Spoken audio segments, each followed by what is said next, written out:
Hello, I'm Dr. Teresa A. Smith, Dr. Taz, a transformation coach, author, personality, and my whole focus is how can we improve our lives by being intentional in all of our actions? So we're kicking off my new show, my new season of Talk with Taz. And today we're going to be talking about something that's very near and dear to my heart, and that is mental health.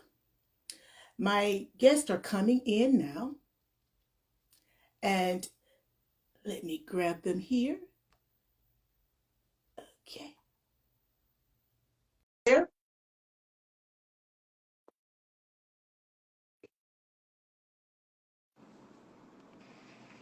Hello. Hi, Tanika. How are Hi, you? I'm well. How are you? I'm doing You good. I'm doing good, good. good, I'm good. trying to get Felicia in. Okay. Let's see if I can grab her here. I was waving at her, but she was waving at me, but I don't see where she's popping up to To get come into the party. on? Oh, Here. Felicia, if you hear me, send me a request for you to join.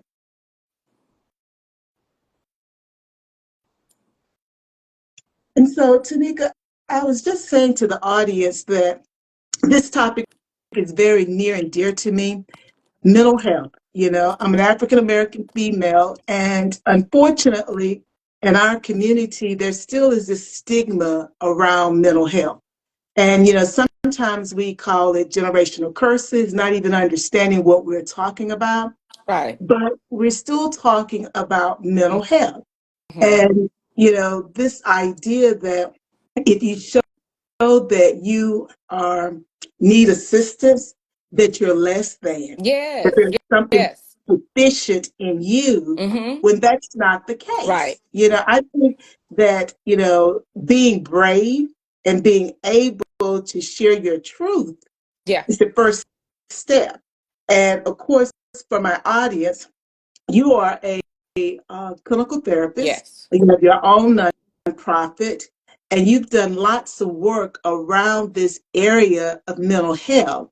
And how can we empower our communities to dig deep and start now perhaps correcting some of the things that we've allowed to just um, grow and grow and grow and then pass Okay. on to the next generation? Yeah, yeah. What we can do, um, and the first thing I always recommend is people just stand in their truth. See, it's uncomfortable when you come into a situation where you're flawed. See, we just don't look at we're all imperfect people. Yes. It's really difficult for a race of people to discuss forms of stigma.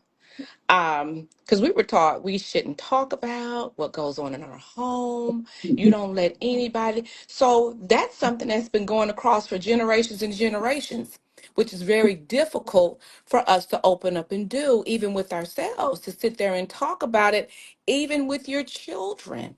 You don't want Mhm. to let them know that, hey, mommy had a meltdown, mama had a breakdown, mama suffered from some depression.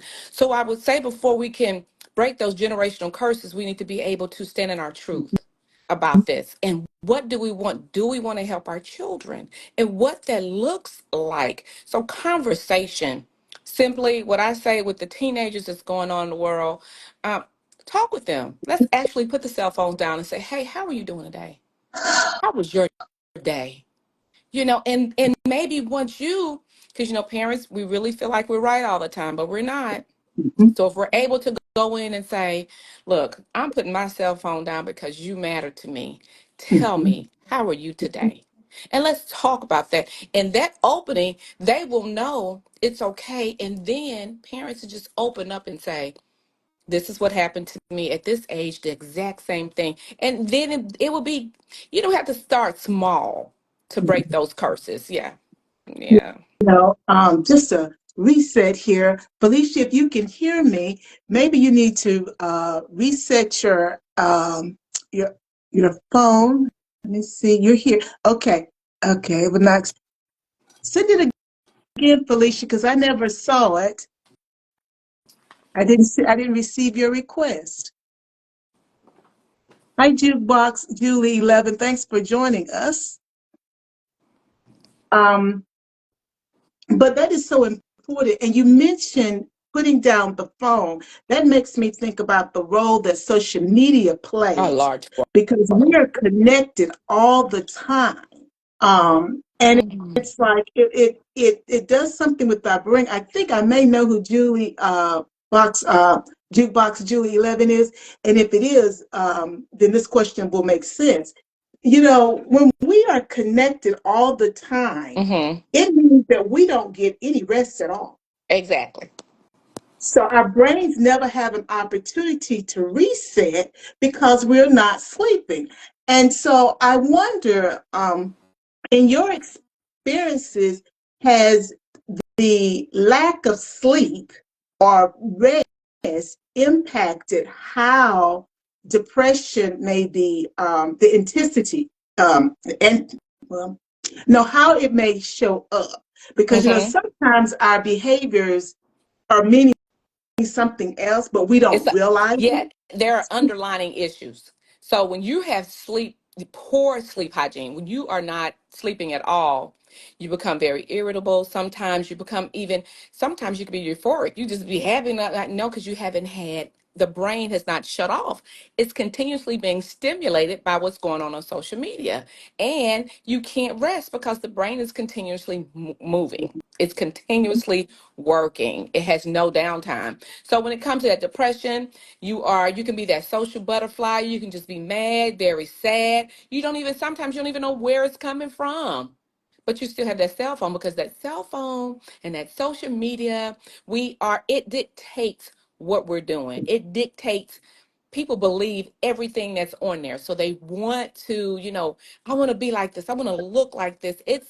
Social media is actually defining the way of your life that you're allowing that to happen. And that's not the case. That is, oh, if I could just get like 6 hours of no cell phone, social media, any tech, it would really be good for my patients. They are lacking, they're getting like 2 hours of sleep.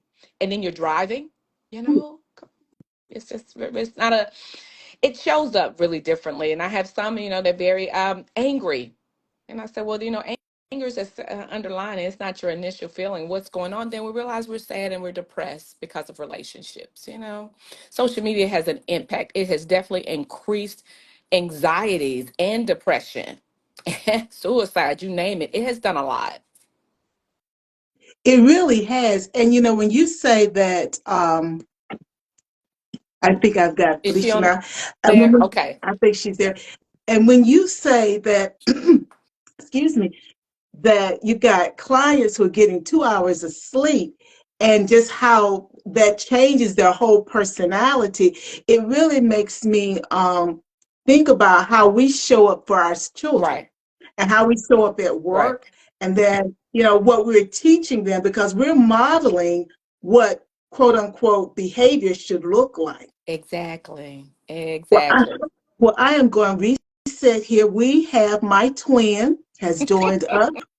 That would make her feel good. My twin has joined us.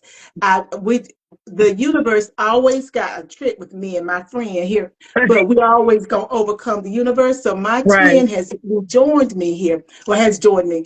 And I want to reset. We now have with us Felicia Brookins, who is a survivor of intergenerational trauma. And Felicia has written a fiction trilogy. Now, those of you who've been with me for a while, you've seen me and Felicia talk about Sister Nadine and her ways. And then we got the reprobate ways, the unveiling of Anne. Now, Felicia is in the process of finalizing the third installment of this trilogy, which you're going to really be like glued to your seat. But in addition to being an award winning Christian, I think it's 4-time award winning Christian author, she's also written a stage play. And we've spoken quite a bit on this platform about The Brownie, an unforgettable trip. And it was a trip. And the Brownie premiered last December in 2023 in Mississippi.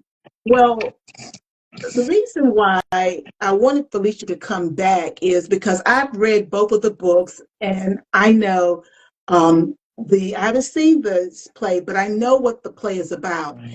And the play really is a backdrop to our lives, or to a lot of people's lives, the intergenerational trauma, the not feeling good enough, not knowing how to express yourself positively.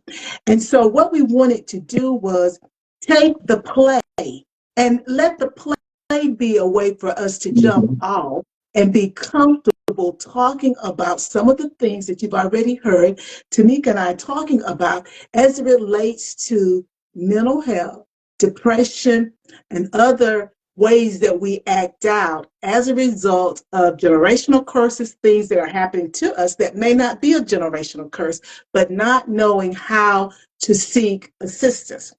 So, Felicia, have I reset and kind of brought everybody back to where we want to jump off at today as it relates to all of the work that you've been doing, trying to bring attention to the impact that generational curses or trauma has on the next generation. Right. Right. Dr. Taz, I would love to see your beautiful face. I see me and I see Tanika, but I don't see you. That's okay. It works that way sometimes, but thank you for letting me know that you don't see me. I have been on with individuals and I could see them or Oh, they could see me, but we could not see each other. So that okay. is okay because now I can see your Okay. face. And that way I'll know that there's a delay because you Okay. won't That's what it's all right. necessarily Well, know we'll that roll with it. We'll but just we're roll gonna with roll with it. it. And let me say hi to the Change X who joined us. Thank you so much for joining us. Now, I wanna just kick us off because we've got hmm, Felicia. Before I ask the first question, would you kind of set up Nadine, Kenny, and Ann before I ask that first question? Because so many people may not know these people like I know them. Look, well, first of all, Dr. Taz, I don't think that Nadine would appreciate you using the name saying set up. She doesn't like that. That's Take that true. person. That's Now true. she is a godly woman. And as you can tell, she's an usher and she's serious about two things. She's serious about her gloves Yes, and her pastor. All right. All right. She I is like that. concerned about her image when it Mhm, comes to church, mhm. even though she is far from the likeness of the Holy Ghost roller that she portrays at Oh, church. She is a physical abuser. She is someone that is a physical abuser. She is a religious hypocrite. But most of all, she is blind to all of that. Mhm. She is um, someone that can see the problem that's going on with you, but she doesn't see what's going on with her because, as far as she's concerned, she's perfect and got everything together. Now, because she is that way, she raises complete hell in her household. And her husband, bless his heart, he can't get his pants, belt, or his drawers back from her because she, but all the hell she raises in the house has affected him. And he can't be the man that he truly needs to be. She is a very domineering woman. Also, because of that, she has three girls, and she affects them in different ways with her actions and things that she does and says. Her middle daughter, Anne, seems to be the most fragile, mm, emotionally and mentally. Anne is the one that deals with all of the drama and the abuse and the anger and the trauma through cutting. So she self mutilates. That's how she makes herself feel better, or that's how she deals with her anger, by cutting herself. And of course, her mother wants to try to pretend that it's not happening. You know, the only person that can do anything with her mother or even bring it around to her attention, even a little bit, is her mother, Mama Ruth, which is the person that poured this toxin into Nadine. And so Nadine, in return, as Kenny tells her, is planting these same seeds in her daughters, but she just doesn't see it. And he has to deal with it by drinking and doing drugs to try to deal with her. So they have this terrible traumatic circle going in their house. I tell you, It's a lot. it is. You just never never know what's going on behind closed Ab- doors. Right. Absolutely. And as we were talking before you came on, depression and mental illness are an outcry for help, Yeah. manifest so differently in different people. Now, what are some common misconceptions about depression as it relates to teens? Um, well, I would say that I think some people sometimes miss depression. They take it just as the child is just rude, the child is just mean, they're just bad, and it's not that. Is that they're dealing with this depression and anger and whatever else is going on at home, or they take it as a kid, just they don't care about anything. They just walk away from everything. They don't care, even put forth the effort. They're Right. just lazy, Right. and it's not that. It's like, with Anne, she didn't say a whole lot. She kind of was to herself, but she was depressed. You And um Nadine didn't see it as that. She just saw her, as she's somebody that's just being disobedient. um when we look at depression, people think depression equals sadness. They need to be crying, they need to walk around and just be really, really down, holding their heads down. No, depressional symptoms will manifest itself into happiness. It can be just always is she's always happy, and she's always upbeat. You can ask her for anything. You can't really put it in a category. It's all everywhere. It does display itself in anger, definitely in anger, in sadness, in happiness. They can be in a room full of people and still feel alone. So when we look at depression, we can't continuously put certain things that our knowledge is limited with us saying, grief doesn't look like sadness. Depression doesn't always look like sadness. So we have to stop like labeling it in that one way. We have to stop being so surface and just talking about those. I think people, when they talk about different emotions, sometimes they're surface. They can only talk about happy, sad, or mad.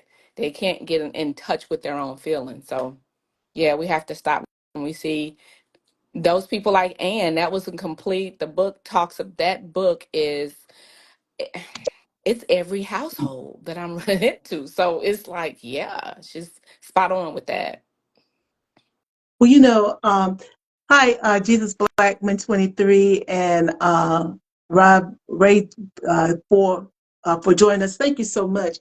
You know, um, as a incest survivor, I think about all the ways that that displays itself, and it somewhat aligns to what we're talking about. Sometimes individuals may be exhibiting symptoms. It could be bedwetting. It could be something that may be typically ordinary and kids grow out of, but it could be because something else is happening. But I Exactly. like the way you said it. You said stop being so surface, because we so surface. Sometimes we don't want to dig deep to see if there's something else going on Absolutely. that could be contributing to that. Now, Felicia, my question for you is that out of fear. I'm thinking about Nadine and her upbringing and how Mama Ruth influenced her, and then she's turned around influencing the three girls. Yeah. Is it the fear that of what I'm going to find out if I begin to explore those symptoms or the things that I think seems a little out of alignment for my kids? Is that the reason I don't? Uh, I think I'm going to answer that, Dr. Taz, from my own personal experience. It wasn't so much that it was fear, as it was, first of all, having become comfortable with it, being in it so long, it just feels comfortable. You don't even really recognize that that's what it is anymore, because you operate in that 24/7 in that environment. Also, a way of suppressing it. You're so used to suppressing it, holding on, and putting the smile on your face.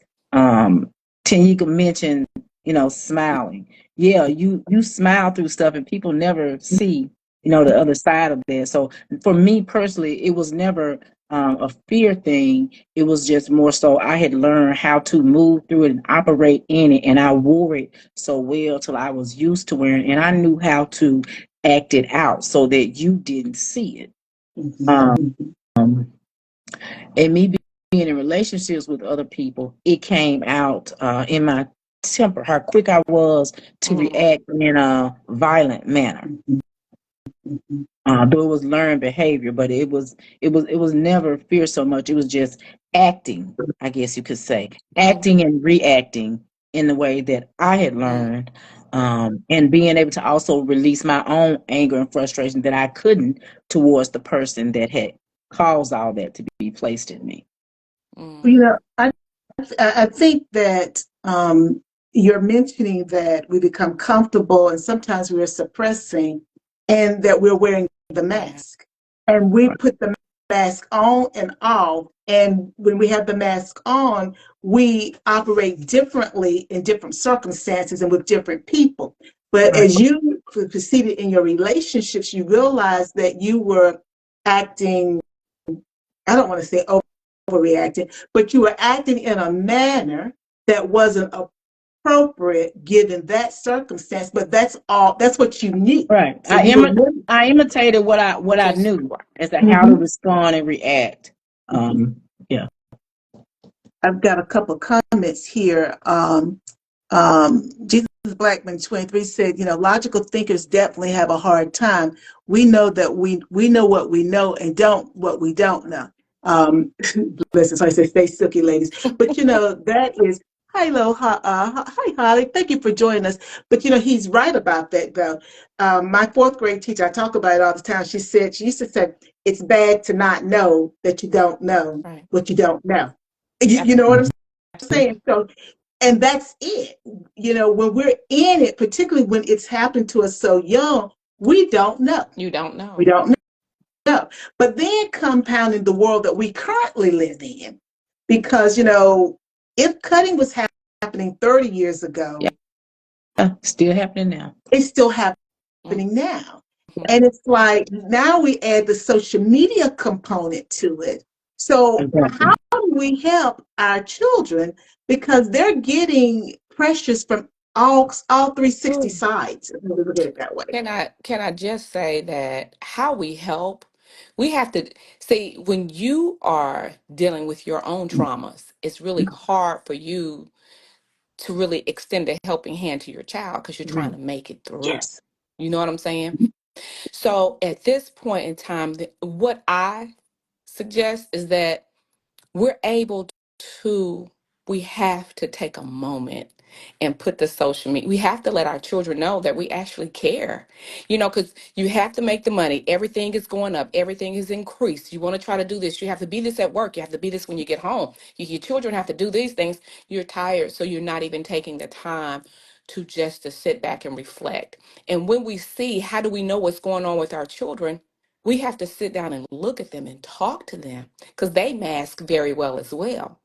And if you're masking, they picked it up from you, but you're Mhm. not going to be vulnerable. You don't want to be accountable to show your child how, in a sense, people think this. I don't want to let my child see how weak mom is or weak dad is. No, they need to see that. They need to see that mom and dad are imperfect people. They Mhm. need to say, you know what? I experienced that too. And then we could break some stigmas. But right now, as long as we continue to mask and hide behind what the world says we should look like, this is something that's going to continue to repeat. Mhm. So, um, Dr. Taz, let me add in to just kind of piggyback off what she just mentioned when it comes to the mask. Mhm. So, a way that we can help our kids also is through theater, which Mhm. is why I wrote the stage play The Brownie, An Unforgettable Trip, because I wanted to use theater as a way to get the children, the teens, and also adults to realize that there's another way that you can use to express yourself. Theater can speak for you and say the things you can't say. Theater can be the thing to give you courage and confidence, especially if you're involved in the Yeah. production. You got to come in, you got to learn your lines, and you got to go out there in front of all these people and deliver. That pushes you and shows you something more and different about yourself that you may not have realized. There are lines in the production that are said by the characters that if you're feeling that or thinking that, theater has given you an opportunity to say it without feeling that there's a spotlight on you or that you're going to be attacked, for saying it. So I would say we can find other ways to give our adults and children an opportunity to express themselves, how they feel, what they think, without being afraid of being attacked with the stigmas and the biases that go with that. Yeah, Felicia, that's so important because when we were talking early on, we started the conversation about how African Americans still, and not everyone, but in the African American community, Yeah. it's still a stigma to seek help. And that when we seek help, it's really a sign of strength. And so some of the things that you just shared are ways that individuals can seek help and can seek understanding and ways to manage what's happening with them in a non-threatening manner. Because as Tanika would say, yes, we have play therapy, have art therapy, theater. Those are all artistic ways that individuals use therapy to help them to deal with their circumstances. And so, I just applaud you because you're not coming out of mental health. Correct. And I'm coming out of personal experience. Yes, and you understood the power of the art in helping you to manage, I'm going to say just your day-to-day struggles now. I'm not even talking about trauma, just your day-to-day struggles. Yeah. And so I applaud you for that, and I applaud you for creating this platform through the trilogy to help families to normalize these circumstances for families of color so that they feel more comfortable talking about it. Right. And I wanted also to be a piece, the book and the production, to be tools that individuals use to open up and have a dialogue and conversation about it. Because you can start talking about Nadine is so crazy. Girl, she did this and this and this. And Poe Ann did this and this. And all of a sudden somebody says, well, I knew somebody was like that. Girl, I used to feel like that. Right. Really, you used to feel like that? Or you tell, kids about the story, and maybe they may say, well, I know how she feels. And then you're like, really? And here comes, maybe if they're comfortable, they begin to talk to you. Absolutely. Thank you, Dennis, for joining us, and Linda Giriani, Six, thank you for joining us also. Now, we've been skirting around it a little bit. It's skirting around a little bit. Now, how does the family dynamics impact the mental health for the teens? Because, our families are just wonderful, but, them family dynamics drop in for Thanksgiving or Christmas or Easter, 4th of July, or Labor Day cookout, or whatever you want to call it. And you'll see them family dynamics on display. So how do they impact the mental health of the teens? I would share something from the book, probably, or maybe even the play. There's a scene in the book where Kenny's mother and his sister, they come to dinner at the house. And there are some words said in exchange between Nadine and her mother-in-law. And the children are there present for that. And they see that taking place. And so Nadine gets violent with the mother-in-law. She stabs her in the hand with a fork in front of everybody because she's angry, and she says, you deserve it. That's what you get. You don't talk to me like that. Da, da, da, da. Well, because again of that dynamic being there, that relationship they have is not good. And they see how their mother reacts and responds when she's angry. There's a scene where Patsy goes to school. And Patsy Ron is a poor little Erie Porter who decides he wants to say something sarcastic and funny to her about her mother. So she reacts the way she saw her mother react. She didn't stab him with the fork, but she bit a plug in him so big. To this day, when you read book 3, you'll see that it hasn't completely healed or gone away. It affects relationships. The way that they see their mother treat their father and talk to their father is the way that they operate in relationships. The things that they hear are things that they repeat and say to someone in relationship, and they don't realize at that point that, yes, your mother and father are married, and so maybe your father is more vested in this and trying to stay and work this out. Not that he's perfect by any means, but still he's trying to work it out because they are married in a covenant relationship. But if you're in a relationship with somebody and you're just dating, they don't have to stay. That's another thing. Your mindset may be, well, because I'm in this relationship with him, he has to take this or he's got to put up with this because my dad does. But that's not the case. And I personally can say that's something I learned the hard way. You pick up all of these habits or all these things that are normal and natural to you, and you go out into the world and interact with people with all of this inside of you and on top of you, and it can make you an absolute mess when it comes to relationships. It can also change your mind about your relationship with God or with the church, which is another thing Kenny tried to tell Nadine. Your daughters, are going to grow up and they may not want anything to do with the church just because of you. Right. Well, Mm-hmm. I want to go so many different ways, but let me ask this question as a follow up to what you just said, Felicia. When Nadine stabs her mother-in-law with the fork, and then Patsy bites the young man. Mm-hmm. I don't know if and both of you can weigh in on it. I sort of want to go to you, Tanika. Some people would say that that's animalistic behavior. Hmm. They Mm-hmm. may say borderline Maybe. behavior, that Mm-hmm. they're violent. Mm-hmm. And, Mhm.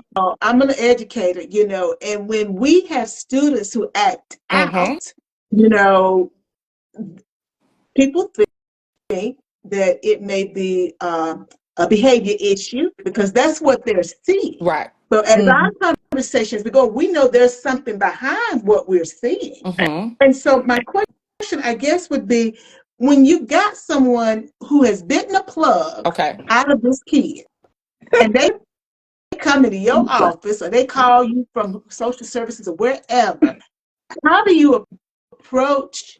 I mean, what are your thoughts? I guess You, that's I'll just leave it. What are your thoughts? I say approach it gingerly because if a child has just bitten a plug like a dog would bite a human. Yeah. Yes. Okay, that's what it sounds. I took the visual, Yeah. that a dog would bite a human. That was something they did see in their Mm-hmm. environment. And so it's bigger in the home. That's just if she didn't have a knife or like she saw her mom, this is the closest thing she could get. Mm-hmm. Um, but there is something bigger than that. So we would have to take that child. I would handle it so like just sit down. I'd probably give her something to eat before I even went on and called it. I wouldn't even ask her what was going on. In order to break something, we have to come around that angle differently. Because that's not the first time she's probably been in your office. Mhm. Okay, it's been something else. She's probably slapped somebody, she kicked somebody, she cursed somebody. She's full of anger, but it's sadness. It's just love. She's lacking the appropriateness of healthy relationships. I know this sounds very cliche, but we function in dysfunction. And when we see that we're not Yes. functioning properly, we don't know that we're not functioning properly till we come into your office, and that's wrong. Mm-hmm. So you're the only healthy thing they're seeing first. So you have to come at it at a different angle because CPS is going to come in and they're going to say what they're going to say, and you have to go by your checklist. But we have a little person here that's not being cared for in the right way, and our house is just in an uproar. So Mm-hmm. we just have to take her aside gingerly. Well, I mean, like, why would you even? I mean, did you want him to bite you? Well, what happened? And just take it from the way of, I'm interested in you. I care about you. Because no one in the household is probably caring about anybody right now because they're dysfunctional. Yeah. Yeah. And in that household, you correct me, Felicia, in that household, Nadine's concerned about her white dress and her white gloves being She's white, got to white, show up and at and church. and Exactly. And her the image minister, the pastor. and her Yeah. image. And she will not be embarrassed. You will not embarrass her. And so, even though Kenny is saying these girls are going to have issues or problems, even with him, if they have weaknesses, she just tells them, "You all are weak. I come from a strong line of women. You Oh, know, okay. we are strong and aggressive women. What are you whining about? What are you crying about? Ann is not Ann is not crazy. Ann don't need therapy. She just needs prayer and fasting. She'll be all right. You know, it No, would be, oh, I'm no, go sorry. right ahead. You know, if our churches, if our pastors, if some of them, I'm not saying all of them, if some of them would say something in the pulpit about mental health and how that would help some brokenness in the families, and not saying you need God. Yes, we need God. He's our everything, our all in all. God plus therapy could equal out some progress, something that can be broke, some chains could be broken. If our churches would speak on what's killing the community is mental health.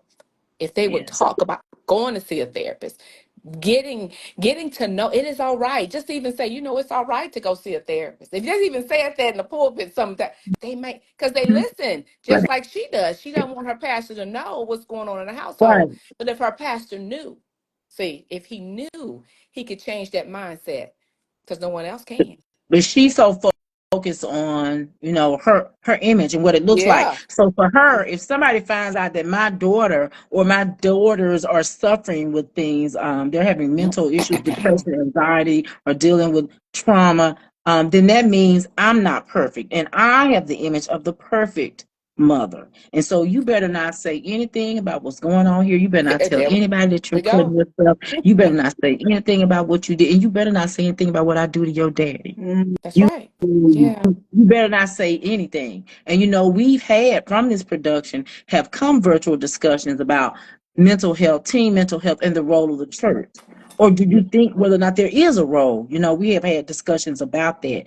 All because we did this production. I may have mentioned this before, but at the production we did have social workers there also because we knew that there were scenes where people were going to be triggered. And so what happened was those individuals that, were triggered by this or felt really, really deeply about this, they were able to go and talk to those social workers about that. That's how serious that's how serious that was. And that's how serious we took it. But the children, the feedback we got from them, they enjoyed it. And some of them were able to see some things that, concern them themselves that I think they hoped that by their parent being there might, get a clue or kind of know what to look like with them just through theater. But it kept them safe also. It was a safe Yeah. space for them. Very good. Yeah. Yeah. You know, just kind of massaging this just a little bit more. We've talked about how parents and educators and adults have to look at what we're seeing slightly different in order to understand what's going on with our kids. But basically we're saying, how do you recognize what depression or mental illness looks like in children? But then the same thing is, how does it present in adults? When Nadine is triggered, and I'm going to say she was triggered, Yeah. and stabbed her mother-in-law in the hand with a fork, is it just anger? Is it being triggered? Or was that a symptom of her depression and her not realizing that she's crying out for help? Because again, it looks so different from children or for teens and then adults and their behavior. It is with Nadine. It is anger, but again, it's learned behavior. It's a part of what she's always internalized when she was growing up. The things she internalized because she couldn't express her emotions and feelings to her mother. And if you read the book, you'll see her mother is the only person that can do anything with her. But now that she's a grown woman in her own house with her own kids and her husband, you can't tell her nothing. And so if you say the wrong thing or what she perceives to be the wrong thing, if you won't stand up to a Kenny Wayne, I'll do it. And Well, so then, Felicia, so I'm sorry. Can I interrupt and say this? So, are we saying then that the Nadine's persona in the white dress and the white gloves, that usher persona is her way of expressing joy, happiness? Because the other time she's Yeah. angry. well, it is her way of getting love and adoration. Because when you see me then in this. I am the head usher. I am in charge here. See how nicely put together I am? And my family looks nice too. And everybody just loves me and hugs me for it. And the pastor loves me, and I'm just the best, and I get all these praises. So, Yeah. as Kenika said earlier, she wasn't getting it at home when she was a young girl. So, she gets it now that she's the head usher at Greater Trials Missionary Baptist Church. And that's important to her. And for people to see her as this holy woman, this wonderful woman. I'm blessed. How you doing? I'm blessed, highly favored. And it's just wonderful here. And it's great. Thank you, Pastor. She thrives out there. She lives for that. She didn't get that. It fulfills her. Mm-hmm. She didn't get that at home. Yeah. You know, So but then then her when she gets validation. home, she takes it Seek out. validation. It Exactly. takes everything she's got Mm-hmm. to do that. You know, and I would say even me personally, going through the things I went through, it took so much energy to keep a smile on my face, to Mm-hmm. play or to pretend. Okay. You know, if I'm questioned, well, what is that? Where did that come from? I gotta Okay. lie and make up something, you know, so that you won't know exactly what I'm really dealing with. And I kind of smile about it and laugh it off. But I'm so glad inside that you were able to see really that I wasn't really telling the truth, that I was in trouble, that something was going on. See, in the clinical aspect, she is also narcissistic. She is borderline personality disorder. Mhm. So it may have been a particular way when she was a child growing up. And like you said, she got into her own home and like, hey, they can do what I tell them to do. Right. And that's what happened. So unfortunately, you have those people that still walk around and think they're not sick. And they're the worst ones. Exactly. They are the worst ones. You can't see their mental health illness, Exactly. So, And, yeah. and with you saying that, that goes back to, Kenny was an alcoholic and a drug addict. And Mm-hmm. so she would constantly point fingers at him because his struggle was outward, Yeah. but no Right. one could see her Absolutely. struggle. No one could Mhm. see that little girl deep That, down inside of her that's still right. mad, still angry, and it didn't take much. And the only time they even saw it a little was once or twice when her mother had to come in and her mother had to handle her. Yeah. There's a scene in the book where she actually stomps Nadine in her stomach in front of her children. Mm. Nadine balls up in a fetal position. That little girl in her, she's afraid of her mother. Her mother can come into her house and say what she wants to say to her. She's too afraid to say anything back. And Right. so you beat her in front of her children. Right. The children feel vindicated in a way, but even Anne says that she kind of felt, a little sorry for her, just a little, but it was another part of her that was glad that it happened because in a way it was vindication for them for all the things that they go through. But nobody else can come in Nadine and Kenny's house and do that. But Mama Ruth can. She's the person who put it there.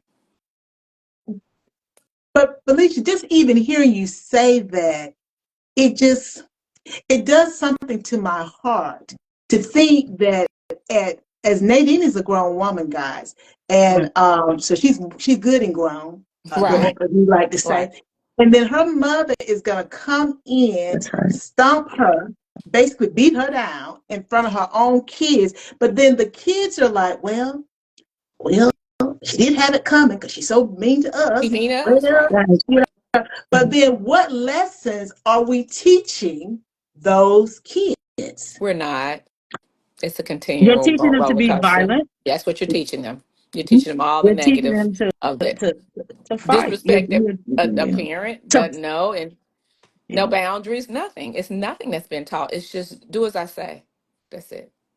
Do as I'm, to Well, and to just think plain that you that. can hit a man, you can abuse somebody, that domestic violence is okay, because in the book and in the play, the question that is presented to the audience and the reader is always, does your church have a plan when the domestic abuse victim is a man? And that always gets a pause or a silence come on. because they never think about that. They always think about the man as the abuser. But in the stage play Absolutely. and in the book, you get to see that it's Nadine that's being the abuser to the husband. And Felicia, massage just a minute, because what does that abuse look like for Kenny? Meaning when Nadine does, because we also often think sometimes that abuse is just physical. Now we know she was physically No. abusive, but it's not always physical abuse. Right. But he gets it both sides. He gets it physical and he gets it verbal. And that's the reason he's drinking. And that's the reason he's doing the drugs. But now, in spite of all that, he loves his girls and he shows them love. He tells Nadine, I still love you. But because he can't get through to her, because she won't let him be the man, because she's part of his mental health problem, the only way he can deal with it is through alcohol and drugs. When she demeans him with her mouth, it just makes him want to turn to alcohol and drugs even more. He thinks he's hurting her, but he's really hurting himself. So, and then the physical abuse. I mean, she is out there. In the book, she slapped the taste out his mouth. She threw the pot of hot boiling water, missed him, hit her baby, but she meant to get him. She gets mad at one point and she shoots him. And again, these children are around doing all this trauma. And so it has affected him too. And in the midst of all of this, God is still there and still talking to him and telling him, if you get out the way, I can deal with her. But he's trying to deal with her, which is what we do. We try to deal with the problem ourselves.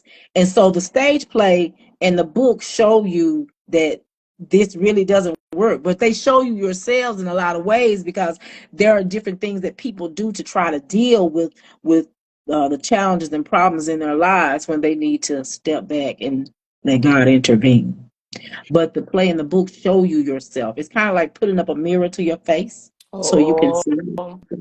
so that is an exercise that we do. I do. You put that mirror up, and it's very difficult for patients to say, what do you see when you look in that mirror? And they will break down. Miss Gibson, I won't talk about that. I can't say, okay, we'll come back Mhm. next time. It is very difficult because you see that little girl, you see the grown woman, you see the usher, you see the mother, you see the daughter, you see the sister, you see all that, and it's not in the best light. Yeah. Yeah, And a lot of times, the parents, they don't realize, depending, especially the generation in which you came up, you don't truly realize and see the danger, or the trauma that you have caused in your children. You don't see it because it was so normal for you. You forget, that you went through that also and what it did to you. Because again, you wore it so long, it was so natural and normal to becomes you normal. that you Yeah, just that's, you step right in and started doing the very same thing. One thing I always will tell people, on my wedding day, my husband saw me coming down the aisle in a white gown, but he didn't see me bringing all this trauma on top of me, all these absolutely. nightmares that I used to have. He didn't see he didn't know all that came along with that pretty white dress. And I Hmm. will say that I had made a conscious, determined choice and decision that I would not be the thing that I hate. I would not be the thing that traumatized me. I would be different. And that was in my marriage. I can't say that in my dating status, because I was uh I was pretty rough in my dating status. So I had to learn. I had to see better, learn better, and do better. And yeah.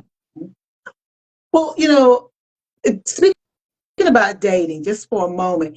So when Kenny looks at Nadine, does he still see that young, vulnerable girl that he met and fell in love with, even though she shows him that other side of her consistently?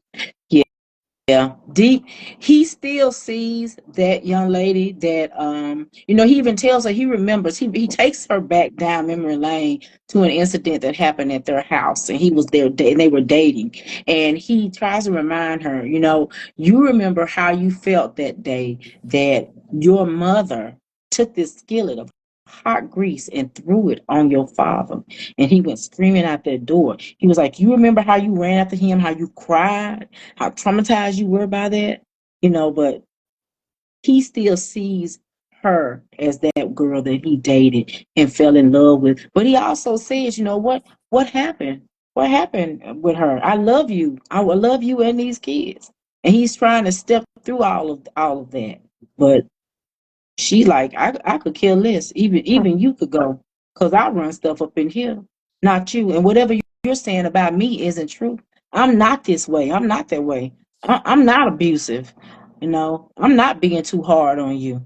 I'm Yeah, not a hypocrite. You yeah, are the one with the problem. You got all the problems, not me. yeah. Of course, yeah. Well, we know that Nadine is taking care of her family, because she's put Kenny Mhm. out the house. So now she's a working mom, and then she Yes. has a church responsibility. So how does mental health, what role does balancing all of the responsibilities of being an adult then impact mental health, particularly when someone is unready to acknowledge that they have a need for services? You can negative affect everybody else because you don't want to admit that you have a need for service. So, mental health wise, again, it can cause all types of trauma in your children. And they're going to go outside your door and they're going to express their feelings and emotions outside your door that they can't do in house with you. They're going to take on these mindsets that are not going to be conducive for the way they see the world, the way they see other people, the way they respond to things that people do or say because of how you have treated them. Because you just refuse to say it's anything wrong with me. Because if you're Right. going to say something wrong with me, next you might want to say something wrong with my mom, and we're not going to have that. Yeah. This is Right. But now, just the way it is. Felicia, I may be getting, help me. Wasn't one of our young girls about to go down a path of getting with a young man just to get away from the All the family time. drama? Well, what happened in book 2 and so Patsy goes off to her summer travels with the church, and by this time Kenny has moved. Kenny has finally realized, I got to get out the way to save my marriage, me and my babies. So Anne has decided that she is going to latch on to the attentions of an older male because she needs love. She wants to feel close, and she wants to be intimate, and she just wants to feel good. And so he makes her feel good mentally, emotionally, as well as physically. And so she does it for that reason, but she also does it too because she says, I'm going to get back at Patsy for leaving me and my daddy. They left me here in this mess. And so Anne gets herself, ooh, what she does absolutely traumatizes. I mean, traumatizes the family. Yeah, it affects her aunt so Mm. bad, Aunt Eva, till yeah. And we don't think about how our actions can affect people. And even though Eva seems to be all together and strong, and she's the truth one, she's the one that's transparent, Mm-hmm. about what's going on with her. She's strong, we're good. But when this happens, Yeah. even Eva mentally breaks. And Anne never thought that out, that something like that could occur, because she never thought about her actions. Mm-hmm. So her actions affected her aunt in a way mentally that she very possibly may not recover from. And Mm. so it also affected Anne in a way where Anne's self-esteem, what she thought about herself, just went down the drain. Who she thought she was, if it was anything good that she thought about herself, she no longer did when this happened. And I thought about that because of all of what you just said, Felicia, the interconnectedness of everything, the family unit, first of all, and the fact that what has happened with the parents is then visited upon the children if the parents don't get the help that they need.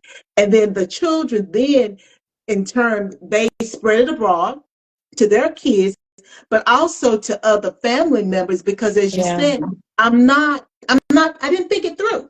I'm just acting out Right, of my need, Right. not right, thinking about how my needs being met is going to hurt someone else that I care about. exactly. You know. She's 14. She didn't think past, I'm mad and I'm miserable and I'm unhappy and you just left me here. How could you do that? Mm-hmm. And so of course he steps in and takes advantage of it.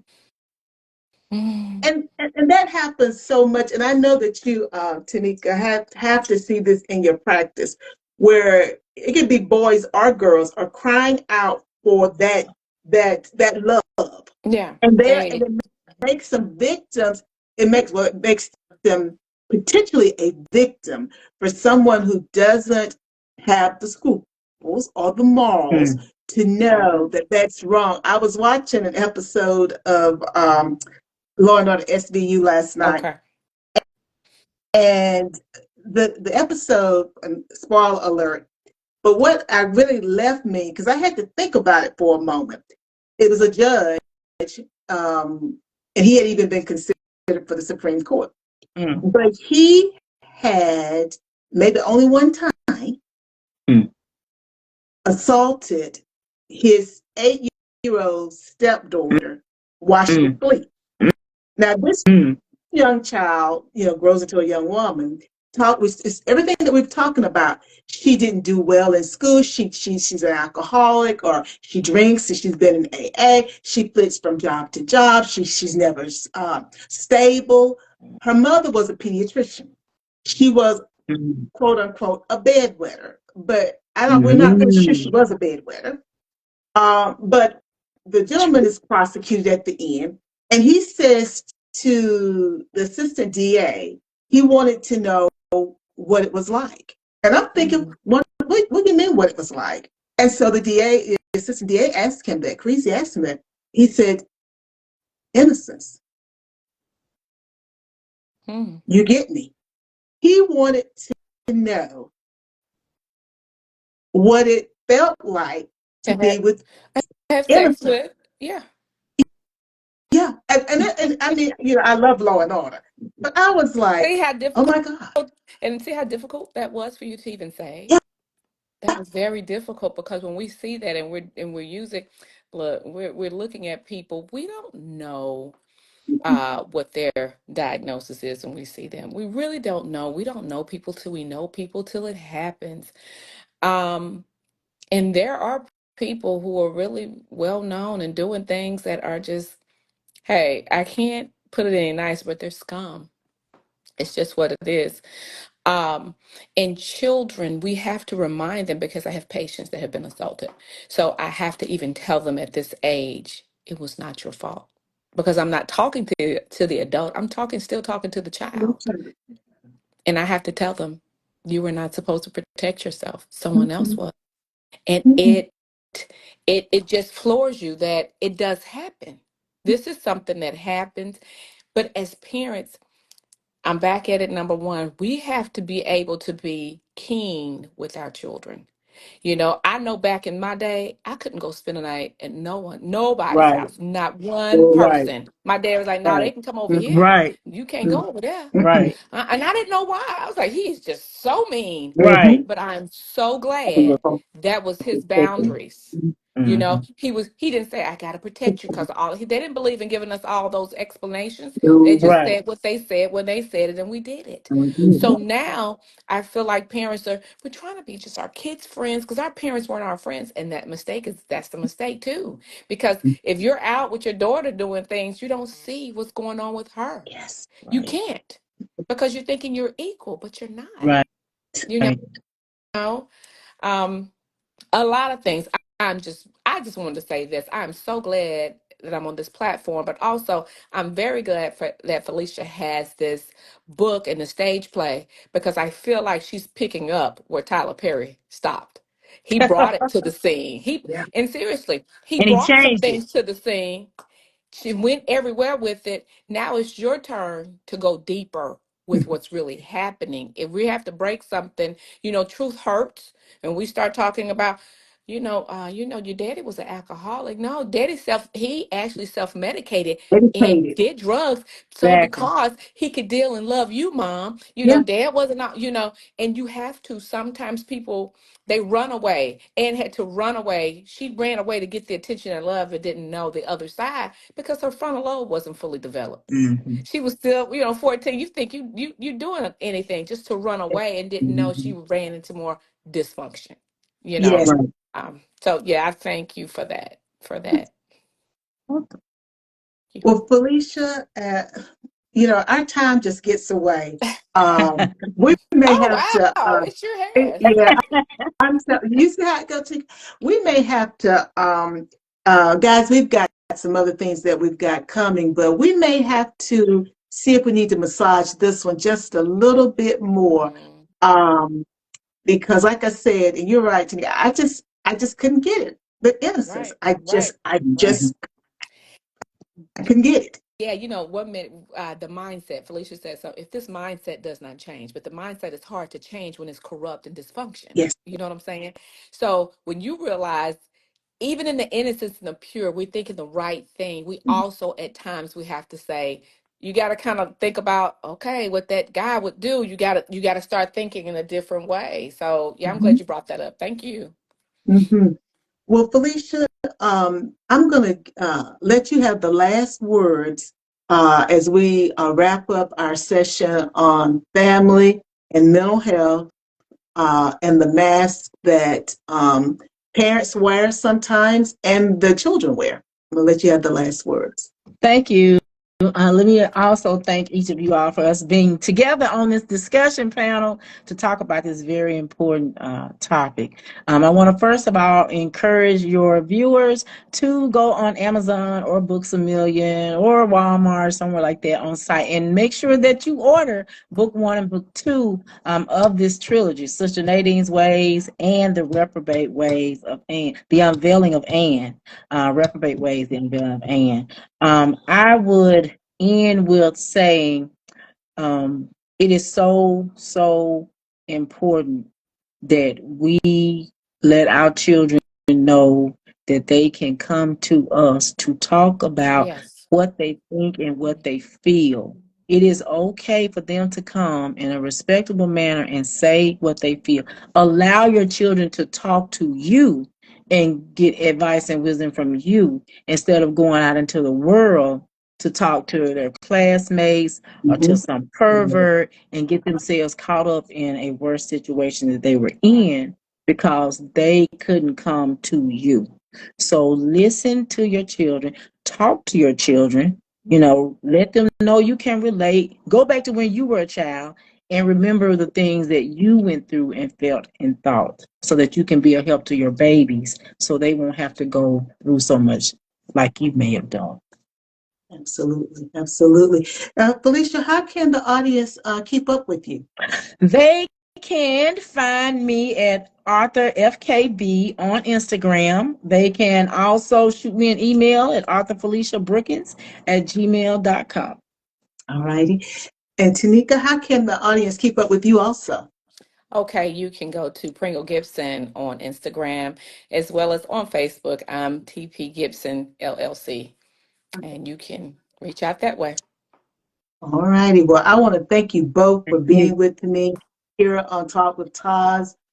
We have dropped quite a few nuggets today for mental health and the family.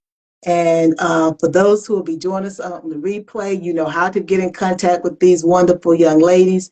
There's much work to be done. And I just appreciate both of them bringing this issue to the forefront because lest we forget, mental health is very important. And if we just stop and think about all the things that we see on the news, we hear about, things that come across our phones, some things came across my phone today, and I'm like, okay, that's still mental health. Yeah. Okay, that's a tragedy, but that's mental health. That's mental health.